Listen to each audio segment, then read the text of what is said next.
So வணக்கம் மக்களே. இன்னைக்கு 10/5/2026 ஒரு 6 நாள் கழிச்சு தமிழ்நாடு மக்கள் ரொம்ப எதிர்பார்த்து காத்திருந்த அந்த சொற்றொடர் அப்படிங்கிறத கேட்ட ஒரு நாள். சி. ஜோசப் விஜய் எனும் நான் அப்படின்னு சொல்லி சும்மா அட்டகாசமா ஒரு படத்துல ஹீரோ எப்படி சூப்பரா ஒரு டயலாக் பேசுவாரோ வில்லன் முன்னாடி அப்படிங்கிற மாதிரி அட்டகாசமான ஒரு ஒரு இது ஒரு ஸ்பீச். அத பார்த்திருந்தீங்க அந்த ஓத் டேக்கிங் அப்படிங்கிறதிலே பார்த்திருந்தீங்க அப்படின்னு சொல்லும் பொழுது, அவர் ஒரு ப்ராப்பர் ஒரு ஹீரோ எப்படி அந்த ஒரு டயலாக் டெலிவரி பண்ணுவாரோ, அதே மாரி பண்ணுனார். ரொம்ப அற்புதமாக இருந்தது. ஒரே மக்களினுடைய பேராதரவு, ஆரவாரம் அப்படிங்கிறதோட சேர்ந்து திரு விஜய் அவர்கள் வந்து இன்னைக்கு தமிழ்நாட்டினுடைய முதலமைச்சராக பதவியேற்கிறார் அப்படிங்கிறதுல வந்து ரொம்ப ஒரு மகிழ்ச்சியான ஒரு செய்தி தான். 9 மினிஸ்டர்ஸ் 2 காங்கிரஸ் 9 டிவிகே மினிஸ்டர்ஸும் 2 காங்கிரஸ் மினிஸ்டர்ஸும் இன்னைக்கு அவங்க கூட சேர்ந்து இது இது எடுத்துக்கிறாங்க, ஓத் டேக்கிங் எடுத்துக்கிறாங்க அப்படின்னு சொல்லி டைம்ஸ் ஆஃப் இந்தியால சொல்றாங்க. யார் யார் அப்படின்னு பார்க்கும்பொழுது, கே.ஏ. செங்கோட்டையன் அவர் வந்து பப்ளிக் ஒர்க்ஸ் டிபார்ட்மெண்ட்லயும், என். ஆனந்த் அவர் வந்து முனிசிபல் அட்மினிஸ்ட்ரேஷன்லயும், சிடிஆர் நிர்மல்குமார் அப்படிங்கிறது எலக்ட்ரிசிட்டி டிபார்ட்மெண்ட்ல, ஆதவ் அர்ஜுனா அப்படிங்கிறது வந்து ஸ்போர்ட்ஸ் ப்ரொஹிபிஷன் என்ஃபோர்ஸ்மெண்ட்ல, வெங்கட்ராமன் அப்படிங்கிறவர் வந்து ஸ்கூல் எஜுகேஷன், அதுக்கப்புறம் ஏ. ராஜமோகன் அப்படிங்கிறது வந்து ஆதி திராவிடர் வெல்ஃபேர், அருண்ராஜ் அப்படிங்கிறவர் வந்து commercial tax and registration department, இன்னும் இருவரான எஸ். கீர்த்தனா, டி.கே. பிரபு அப்படிங்கிறவருக்கு வந்து இன்னும் பதவிகள் முடிவு செய்யப்படலைங்கிறது இது காலையில வந்த ஒரு செய்தி. சரிங்களா? இப்போ இவங்க கூட யார் சேர்ந்தா? காங்கிரஸ் சேர்ந்தாங்க. அதுக்கப்புறம் சிபிஐ, சிபிஎம் சேர்ந்தாங்க. பின்ன அதுக்கப்புறம் விசிகே சேர்ந்தாங்க. இதெல்லாம் நமக்கு தெரியும். ஐயுஎம்எல் சேர்ந்தாங்க. இதெல்லாம் நமக்கு தெரியும். அப்படிதான் அவங்களுக்கு வந்து டிவிகேக்கு வந்து பெரும்பான்மை கிடைச்சது. இது எல்லாமே நமக்கு நல்லாவே தெரியும். 59 ஆண்டு திராவிட ஆட்சி. அதாவது திமுக, அதிமுக, காங்கிரஸ். திமுக, அதிமுக, காங்கிரஸ். திமுக, அதிமுக, காங்கிரஸ். இது 59 ஆண்டுகளுக்கு பின் ஒரு புதிய ஒரு மாபெரும் மாற்றம். 2 வருடமாய் தொடங்கி 2 வருடமான இங்க பின்னாடி ஒரு கண்ணாடி டோர் இருக்கு. அந்த கண்ணாடி டோர்ல வந்து கிளார் அடிக்கக்கூடாதுன்னு பேப்பர் ஒட்டியிருக்கேன். அதுல வந்து கரெக்ட்டா என்ன இருக்கு தெரியுங்களா? அந்த இதுல தமிழக வெற்றிக் கழகம் அப்படின்னு சொல்லக்கூடியத வந்து விஜய் தொடங்குனார்ன்னு சொல்லக்கூடிய அந்த நியூஸ் பேப்பர் தான் ஒட்டியிருக்கேன். எந்திரிச்சு போனா தெரியும். அதான் அங்க ஒட்டியிருக்கேன். எனக்கே இவ்வளோ நாள் அது நோட்டீஸ் பண்ணல. 2 வருஷம் தான் ஆயிருக்கு. எனக்கு தெரிஞ்சு 2024ல அந்த இது வந்து நெனைக்கிறேன். ஸோ அதான் அங்க ஒட்டி வச்சிருக்கேன். அப்போ 2 வருடமான ஒரு ஒரு கட்சி வந்து அ இவ்வளோ பெரிய ஒரு மாற்றத்தை ஏற்படுத்தியிருக்கு. ஒரு 59 ஆண்டுகள் நடந்த ஒரு ஒரு ஒரு தொடர் நிகழ்வ வந்து உடைச்சிருக்காங்கங்கிறது பெரிய விஷயம். மக்கள் அதுவும் இப்ப இருக்கக்கூடிய அந்த இளைய தலைமுறை அப்படின்னு சொல்லக்கூடியவங்க, அ நன்மை, தீமை அப்படிங்கிறது எதையுமே கருதாம, ஒரு மாற்றம் வேண்டும் அப்படிங்கிறது, என்ன மாற்றம் வேண்டும்? அதுவே என்னன்னு தெரியல. ஆனா மாற்றம் வேண்டும் அப்படின்னு சொல்லி, சோசியல் மீடியால வந்து நிறைய ரீல்ஸு, வீடியோஸ்ல வந்து பயங்கரமா டெம்ப்ட் ஆயி, ஒரு ஃபேஸ் வேல்யூனால மட்டுமே ஒரு தலைவரை தேர்ந்தெடுத்து ஜெயிக்க வச்சிருக்காங்கன்னா, அது இங்க இங்க நடந்த ஒரு பெரிய ஒரு விஷயம் தான். நாட் தட் இவ்வளோ இந்த 59 வருஷமா வந்து 60 வருஷமா நம்மளுடைய தமிழ்நாடு வந்து இதற்கு முன்னதாக ஆட்சி செய்தவர்கள் வந்து நல்ல ஒரு மாற்றத்தை ஏற்படுத்தி, பயங்கரமான ஒரு சேஞ்ச வந்து கொண்டு வந்து நமக்கு குடுத்தாங்களா அப்படின்னு கேட்கும்பொழுது, இல்ல அப்படிங்கிறது தான் ஒரு ஒரு ஒரு முக்கியமான விஷயம். நமக்கு தெரியும் தமிழ்நாடு அப்படிங்கிறது என்ன லட்சணத்தில போயிட்டு இருந்தது, போயிட்டு இருக்கு அப்படிங்கிறது. இப்போ வந்த அந்த ஒரு ஆள் மட்டும் நமக்கு ஒரு நல்லபடியான ஒரு மாற்றத்த கொண்டு வந்துருவாரா அப்படின்னு கேட்கும்பொழுது, ம் காரணம் என்னன்னா இப்போ வந்து நம்ம அ இந்த கட்சி இது ஒரு வாரமா பார்த்துக்கிட்டு இருக்கோம் இல்லையா? 108 சீட்டு அப்படிங்கிறதுல. முதல்ல பார்த்தோம் அப்படிங்கும் பொழுது, அ இந்த இந்த ஒரு இந்த ராலி போம்பொழுது, இந்த ஒரு 41 பேர் மரித்தார்கள் இல்லையா? ஸோ அந்த ஒரு கேஸ் வந்து கரெக்ட்டா திமுக தான் வந்து மேல கொண்டு வராங்க. அப்போ திரு விஜய் அவர்கள் பார்க்கும்பொழுது, மத்தியத்திற்கு அடிக்கடி போயிட்டு வராரு. இந்த கேஸ் அப்படிங்கிறது வந்து பத்தி பேசுறாங்க. அங்க போறாங்க, வர்றாங்க இப்படியெல்லாம் இருக்கிறாங்க. திடீர்னு இருந்திருந்தாப்புல அந்த கேஸ் அப்படியே மறைஞ்சு, மறைஞ்சு, மறைஞ்சு அந்த கேஸ பத்தி யாருமே பேசாத இது போயிடுச்சு. ஒரு 20,00,000 எல்லாருக்கும் குடுக்குறாங்க. அதை வாங்கியவர்கள் உண்டு, மறுத்தவர்கள் உண்டு. ஒரு குழந்தையினுடைய அம்மா பேசின பேச்சு வந்து அந்த அதெல்லாம் "நீ எல்லாம் பொம்பளையே கிடையாது. உனக்கெல்லாம் அம்மாங்கிற ஒரு ஸ்தானம் கிடைச்சதே வந்து ஒரு சாபங்கிற" அளவுக்கு நெறைய பேரு கழுவி ஊத்திட்டாங்க அந்த அம்மாவ. இப்படி எல்லாம் நிகழ்வுகள் நடந்து அத எல்லாத்தையுமே மறந்துட்டோம். ஒரு 1 1/2 மாசத்துக்குள்ள நம்ம இத எல்லாத்தையுமே மறந்துட்டோம். அப்போ ஏதோ ஒரு வகையில மத்தியத்தினுடைய ஒரு ஒரு ஒரு தாக்கம் அப்படிங்கிறது வந்து இங்க இருந்துகிட்டே தான் இருந்தது. தென் வந்து இந்த பேலட் சிஸ்டம் அப்படின்னு சொல்லக்கூடியது வந்து, ஆ அதில நெறைய ஒரு சில இஷ்யூஸ் வந்தது. ஒரு சில ப்ராப்ளம்ஸ் வந்தது அப்படிங்கிற மாரிலாம் சொன்னாங்க. ரீகவுண்ட்‌டுக்கு வந்து போறது அப்படிங்கிற மாரி சொன்னாங்க. நாங்க 2 தடவ, 3 தடவ எண்ணுனோங்க அப்படின்னும் சொன்னாங்க. பட் அதுக்கப்புறம் அதுலயும் ஏதோ ஃபோர்ஜரி வந்ததுன்னு சொன்னாங்க. விவிபேட் அதாவது விவிபேட்டுங்கிறது அந்த ஸ்லிப் விழுகும்ல. அந்த ஸ்லிப் விழுகும் பொழுது, அத எடுத்து எண்ணுங்கன்னு சொன்னாங்க. கடைசி வரைக்கும் எண்ணல. இதே பிரச்சனை தான் வெஸ்ட் பெங்கால்ல போகுது. இதே பிரச்சனை தான் வந்து கேரளா, தென் தமிழ்நாடு, இப்ப பீகார்ல புதுசா ஆரம்பிக்கிறாங்க. இதுக்கு முன்னாடி டெல்லியில ஆரம்பிச்சு எல்லாத்துலயுமே மத்தியம் தான் காரணம் அப்படிங்கிறது வந்து பேச்சாக இருந்தாலும், யாருமே அவர்கள வந்து எதிர்த்து ஒரு நிலைப்பாடு அப்படிங்கிறது கொண்டு போ முடியல. This is how the agenda was. சரிங்களா? இது இப்படி இருக்கும் பொழுது, நெறைய பேர் இத எதிர்க்கிறவர்களும் உண்டு. உங்களுக்கு எல்லாமே தெரியுமா? அதெல்லாம் தப்பு. அது அப்படி இப்படின்னு அந்த மாரி எதிர்க்கிறவர்களும் உண்டு. அத எதிர்க்கக்கூடிய ஆட்கள் 4 மாதத்திற்கு முன்னதாக நாம் தமிழர் கட்சியினுடைய தலைவரான திரு சீமான் அவர்கள் வந்து வ அப்போ முன்னாள் முதலமைச்சரான திரு ஸ்டாலின் அவர்கள போய் பார்க்கிறாரு. பார்த்துட்டு வந்ததுக்கப்புறம் ஒரு திடீர்னு ஒரு 25 சென்ட்ல வந்து ஒரு சொத்து வாங்குறாரு. அதற்கு அப்புறம் தான் பார்த்தீங்க அப்படின்னு சொன்னா, அவர்கள் திமுக திராவிட கட்சிகளை எதிர்ப்பதை விட்டுட்டு, முழுக்க முழுக்க விஜய் அவர்கள மட்டுமே எதிர்த்தாரு. சாட்டை மட்டுமே பேசினாரு. அப்படின்னு சொல்றத மட்டும் அவர்கள் மாற்றி சொல்லுவதே கிடையாது. ஏங்க அவங்கள போய் பார்த்துட்டு வந்தது தானங்க ஒரு மாற்றம் வந்தது. அப்படின்னு சொல்லும் பொழுது, அப்ப இது வந்து திமுகவினுடைய ஒரு வகையான ஒரு ஒரு தாக்கம் தானே. அப்போ நாம் தமிழர் கட்சியும் திமுக காரங்க தானேன்னு சொல்லக்கூடிய ஆட்கள், ஏன் வந்து மத்தியத்தினுடைய பிஜேபியினுடைய ஒரு ஆளா தான் வந்து இவரு வந்திருக்க கூடாது? ஏன் வந்து இந்த மாரி அந்த வோட்டிங் மெஷின்ல வந்து ஏமாத்திறக்கூடாது? வோட்டிங் மெஷின் என்ன பெரிய சூப்பர் கம்ப்யூட்டரா? அதில ஒண்ணும் பண்ண முடியாதா? பண்ணலாமே! திரு பொன்ராஜ் அவர்கள் இத வந்து நெறைய நேரத்தில எவிடன்ஸாவே பண்ணி காமிச்சிருக்காங்களே! ஸோ என்னமோ ஒண்ணு நடந்திருக்கு. தெரியல. சரிங்களா? இப்படி ஒரு சூழல் அங்க நடந்திருக்கு. முழுமையாக மத்தியத்தினுடைய கட்டுப்பாட்டில இருந்து மத்தியம் வந்து தமிழ்நாட்டிற்குள்ள நுழைவதற்குண்டான ஒரு வழி. மும்மொழி கொள்கையை வந்து நீ வந்து இம்ப்ளிமெண்ட் பண்ணியே ஆகணுங்கிறது எல்லாமே வந்து அவங்க சொல்லி தான் இவங்க பண்ணுனாங்கங்கிறதெல்லாம் நமக்கு நியூஸ்ல வந்த ஒரு செய்தி தான். எதிர்பார்க்காத ட்விஸ்ட் என்னன்னா, காங்கிரஸ் அங்க போய் சேர்ந்தது. காங்கிரஸ் அங்க போய் சேரும் பொழுது, மத்தியத்திலிருந்து திரு விஜய் அவர்களுக்கு வந்து ஒரு அழுத்தம் வந்ததாகவும், அதை அவர் பொருட்படுத்தாது காங்கிரஸ் வந்து அவரு அக்செப்ட் பண்ணிக்கிட்டார். இது ஃபர்ஸ்ட் அடி. சரிங்களா? அங்கிருந்து என்ன ஆச்சு அப்படிங்கிறத நீங்க பார்க்கணும். அங்கிருந்து என்ன ஆச்சு அப்படிங்கிறத நீங்க பார்த்தீங்கன்னா, தொடர்ந்து என்ன நடந்துகிட்டே இருந்தது, இவரு எப்பல்லாம் வந்து ஆட்சி அமைக்கிறக்கு போறாரோ, அப்ப ஏதாவது ஒரு பிரச்சனை வரும். இந்த பிரச்சனை வந்து மத்தியம் தான் செய்தார்கள் நம்மனால சொல்ல முடியாது. காரணம் என்னன்னா, அவங்க எடுத்த ஆக்ஷன்ஸ் வந்து ரொம்ப ப்ராப்பர் லீகலான ஒரு விஷயம். 108 சீட்டு தான்ப்பா இருக்கு. நீ வந்து என்ன பண்ணு அப்படின்னு சொன்னா, பெரும்பான்மையை நிரூபிச்சுட்டு வா அப்படின்னு சொன்னாங்க. இதெல்லாம் லீகலான ஒரு விஷயம் தானங்க. நியாயம் தான்.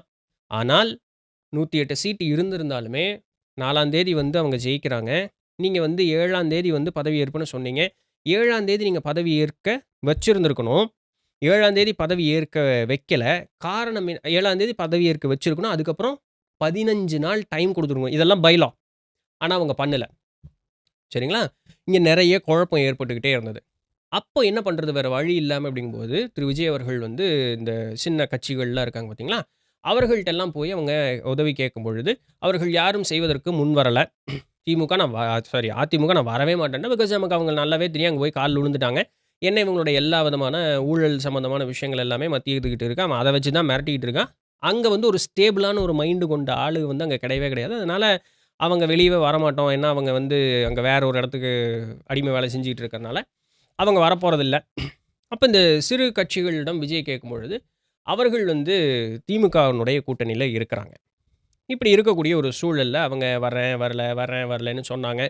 பின்ன வந்துட்டு பின்வாங்குனாங்க. இது எல்லாமே நடந்தது. இப்ப இது எல்லாமே நடந்ததற்கு பிறகு, 10ஆம் தேதிக்குள்ள நீங்க வந்து உங்களுடைய பெரும்பான்மையை நிரூபிச்சே ஆகணும். அப்படி 10ஆம் தேதிக்குள்ள பெரும்பான்மையை நிரூபிக்கல அப்படின்னு சொன்னா, இது வந்து பிரசிடென்ட் ஜனாதிபதியினுடைய இதுக்கு ஆட்சிக்கு கீழ வந்துரும். 3 வருடம் வரைக்கும் 6 மாதமாக அதை வந்து புதுப்பிச்சுக்கிட்டே இருக்கலாம். 6 மாசத்துக்குள்ள திருப்பி ஒரு எலக்ஷன். அப்படி இல்லன்னா இன்னொரு 6 மாசம். அப்படி 3 வருஷம் வரைக்கும் ஜனாதிபதியினுடைய ஆட்சிக்கு கீழ தமிழ்நாடு இருந்துரும். அது டேஞ்சரஸான ஒரு விஷயம் அப்படிங்கிறனால, இந்த 10ஆம் தேதி திரு திமுக அவர்கள் அதனுடைய தலைவரான திரு மு.க. ஸ்டாலின் அவர்கள் வந்து, சரி அது நடக்கக்கூடாது. அதனால நாமளே வந்து முன்னெடுத்து ஒரு காரியத்த அப்படிங்கிறத நம்ம செய்வோம். அப்படின்னு சொல்லி, இந்த சிறு கட்சிகளுக்கு வந்து நீங்க வந்து ஆதரவு தெரிவிங்க அப்படின்னோன, அவர்கள் வந்து சரி ஓகேங்க. நாங்க ஆதரவு தெரிவிக்கிறோம். ஆனா, உள்ள வந்து நாங்க நேரடியா உள்ள வந்து கட்சிக்குள்ள சேர மாட்டோம். நாங்க திமுக கூட தான் இருப்போம். வெளியில இருந்து நான் வந்து உங்களுக்கு எந்த விதமான ஒரு சப்போர்ட் அப்படிங்கிறத நான் தர்றேன். அப்படிங்கிற மாரி அவங்க சொல்றாங்க. அதை வைத்து தான் இப்ப இவங்க வந்து ஆட்சி அமைச்சிருக்காங்க. இப்போ இன்னைக்கு பதவி ஏற்றாச்சு. சரிங்களா? பதவி ஏற்றாச்சு. இந்த பதவி ஏற்றதற்கு அப்புறம் இன்னும் 3 நாள் சட்டசபை கூடும். இந்த சட்டசபை கூடுன உடனேயே சபாநாயகர் தலைமையில வந்து இந்த இந்த தாவேக்கான்னு சொல்லக்கூடிய அந்த கட்சிக்கு மறுபடியும் 118 சீட் வந்து பெரும்பான்மை இருக்கான்னு மறுபடியும் ஒரு ரீஎலெக்ஷன் அங்கே நடக்கும். அங்கே சபைக்குள்ளே நடக்கும். அந்த இடத்துல ஏதாவது ஒரு குளறுபடி ஏற்பட்டாலும் இந்த ஆட்சி கலையும். அதை முதல்ல மனசில் வச்சுக்கோங்க. 2வது, இந்த 5 வருட காலத்திற்கு உள்ளாக இந்த ஆதரவு தெரிவித்த இந்த ஜெயிச்சாங்க இல்லைங்களா, அவங்க மறுபடியும் இது என்னமோ சரியில்லைங்க, நான் என்னுடைய ஆதரவை வந்து வாபஸ் வாங்கிக்கிறேன்னு சொன்னால் ஆட்சி கலையும். மனசில் வச்சுக்கங்க. அப்போ இந்த 2 விஷயங்களுமே இதுக்குள்ளே இருக்கு.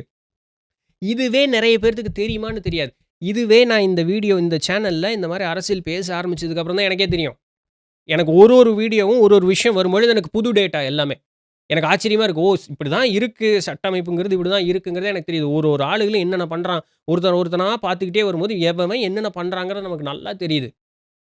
அப்படின்னா என்னன்னா, இப்ப ஜெயிச்சது வந்து ஆக்சுவலா தாவேகா கிடையாது. இப்ப ஜெயிச்சது யாரு? டிஎம்கே தான். டிஎம்கே வேற ஒரு மாறி அங்க தாவேகாவா நின்னுகிட்டு இருக்கு. வேற ஒண்ணும் இல்ல.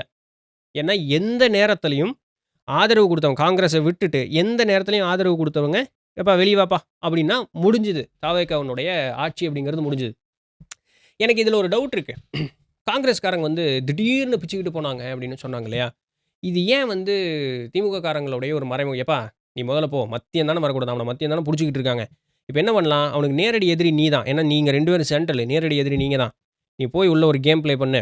அவன் வேற வழி இல்லாம நம்ம பக்கம் வருவான். முழுசு நம்ம ஆளுகள வச்சு சரவுண்ட் பண்ணிடலாம்." இவ்வளவு சகுனித்தனமா யோசிச்சிருப்பாங்களா திமுகன்னு கேட்டா, வாய்ப்பு உண்டு. இருக்கு. வாய்ப்பு உண்டு. தெரியல. ஆனா வாய்ப்பு உண்டு. ஏன்னா அந்த மாரி ராஜதந்திரிகளாக சிந்திக்கக்கூடியவர்கள் அந்த இடத்துல உண்டு தான். இல்லைன்னு இல்ல. ஸோ எப்படி பார்த்தாலுமே திராவிட ஆட்சி மட்டும் தான் இங்க இன்னும் நடந்துகிட்டு இருக்கு. ஒரு மாற்றமும் வர்ற மாதிரி தெரியல. ஏன்னா, இவங்களுக்கு எதிராக ஏதாவது ஒரு காரியத்தில அவங்க வந்து விஜய் அவர்கள் செய்யறக்கு முற்படும் பொழுது, இவங்க என்ன வேணாலும் முடிவெடுப்பாங்க. ஸோ, இவருடைய குடுமி அவங்க கையில தான் இன்னும் இருக்கு. சரிங்களா? இதில இன்னொரு அரசல் புரசலான ஒரு பேச்சு. மார்ட்டின் அவர்களுடைய மருமகன் தான் வந்து ஆதவர்ஜுனா. அவர் தான் வந்து கட்சியில இருக்கிறார். லாட்டரி சீட்டு மறுபடியும் தமிழ்நாட்டுக்குள்ள வருவதற்கு சாத்தியக்கூறுகள் உண்டு. கொஞ்சம் கொஞ்சமா நுழைச்சிருவாங்க அப்படின்னு சொல்றதுக்கு ஒரு ஒரு ஒரு பேச்சு உண்டு. நிறைய வந்து ஒரு சில அராஜக செயல்களை சந்திப்பதற்கு சாத்தியக்கூறுகள் உண்டு அப்படிங்கிற ஒரு அரசல் புரசலான ஒரு சில பேச்சுகளும் உண்டு அப்படிங்கிறதை நீங்க மனசுல வச்சுக்கணும். ஸோ இப்படியெல்லாம் இருக்கும்பொழுது அவரு விஜய் அவர்கள் வந்து ப்ராமிஸ் பண்ண எதையுமே நம்ம தரலாம் முடியாது. ஏன்னா, அது ஓவர் பட்ஜெட். தமிழ்நாடுக்கு அலோகேட் பண்ற பட்ஜெட்ட காட்டிலும் அது ரொம்ப அதிகம். இப்படி வந்து ஓடிக்கிட்டு இருக்கும் பொழுது, இது ஒரு மறைமுகமான திராவிட ஆட்சி தான் இங்க வந்து நடக்கப் போகுது அப்படிங்கிறது தான். இன்னொரு முக்கியமான விஷயம், நான் இந்த 2 நாளா இந்த ஒரு 4, 5 நாளா இந்த வீடியோஸ் எல்லாம் பார்க்கறது உண்டு. விஜய் வந்து அங்க போறாருங்க, இங்க வராருங்க அப்படின்ட்டு. உங்களுக்கு இந்த ஃபேஸ் ரீடிங் தெரியுமா? ஃபேஸ் ரீடிங்ன்னா என்ன? ஒருத்தர பார்த்தா நமக்கு தெரியும் அவங்களுடைய முகபாவனை, கண்ணு எல்லாத்தையும் காட்டிக் குடுக்குங்க. கண்ணே வந்து எல்லாத்தையும் காட்டிக் குடுத்துரும். Eyes are the windows of our soul அப்படின்னு சொல்லுவாங்க தெரியுமா? கண்ணே எல்லாத்தையும் காட்டிக் குடுத்துரும். விஜய் அவர்களுடைய கண்ண வந்து பார்த்துறீங்களா? அவரு ஒரு பயத்தினாலைங்க, ஒரு பதட்டங்க, ஒரு டென்ஷன்ங்க. அந்த மாதிரி இருக்கும் பொழுது கண் ஒரு வகையான சாடை காட்டும். விஜய் அவர்கள் வந்து ஒரு கைப்பாவை போல தான் இருக்கிறார் அப்படிங்கிறது தான் அவங்கள அவர் ஒரு மாரி ரோபோட்டிக்கா இருக்காரு. உங்களுக்கு தெரியுதா? அவரு சினிமா துறையில இருக்கும்பொழுது, சினிமால நடிக்கும் பொழுது, இதர சக வாழ்வுல இருக்கும்பொழுது அவருடைய முகமும், அவருடைய கண்களும் வித்தியாசமா இருந்தது. இப்ப வந்து ஒரு ஒரு வகையான ஒரு ரோபோட் மாரி இருக்கார். நீங்க மத்த எல்லா அரசியல்வாதிகளையும் பாருங்களேன். திமுக, அதிமுக இந்த மாரி எந்த அரசியல்வாதிகள் நாடு முழுக்க இருக்கக்கூடிய தன்னிச்சையாக நான் இருக்கேன் அப்படின்னு சொல்லக்கூடிய அந்த தைரியத்தில இருக்கக்கூடிய அரசியல்வாதிகளுடைய முகமும், அந்த ஒரு கண்ணையும் பாருங்களேன். ஏதாவது அவங்க மேல கேஸ் போட்டாலும் கூட சரிங்க, அப்பொழுது கூட அவர்களுடைய கண்கள்ல பாருங்க ஒரு தெளிவு இருக்கு. "டேய் பார்த்துக்கலாம்டா, யார்றா நீ?" அப்படிங்கிற மாரி இருக்கும்.